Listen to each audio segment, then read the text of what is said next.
Masih ingat aktor tampan Primus Yustisio? Kini pilih hidup sederhana meski jadi pejabat disebut berharta 100 miliar rupiah. Primus Yustisio merupakan aktor kondang tanah air yang wajahnya dulu kerap warawiri di layar kaca.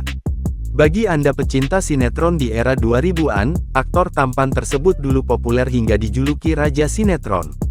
Pada eranya, sosok Primus menjadi aktor tampan memiliki ribuan penggemar. Ketampanan Primus Yustisio di sejumlah sinetron yang ia mainkan mampu membius khususnya kaum hawa. Bahkan puluhan judul sinetron pernah Primus Yustisio mainkan secara totalitas.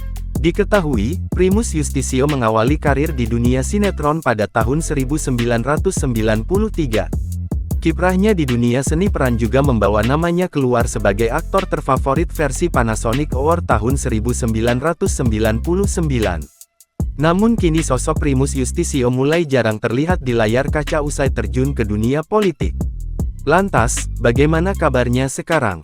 Kini, dalam pemilu Caleg 2024 Primus terpilih untuk ketiga kalinya menjadi anggota DPR dan istrinya Jihan Fahira lolos juga ke Senayan sebagai anggota DPD RI Dapil Jawa Barat. Primus diketahui merupakan salah satu anggota DPR dengan hartanya yang berlimpah.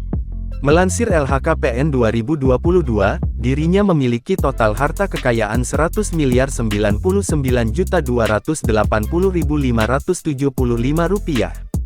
Menjadi pejabat tak lantas membuatnya silau akan harta. Primus Yustisio bahkan tetap sederhana dengan memilih naik KRL ketimbang mobil pribadi saat kerja sebagai anggota legislatif di Senayan. Download Tribun X sekarang, menghadirkan lokal menjadi Indonesia.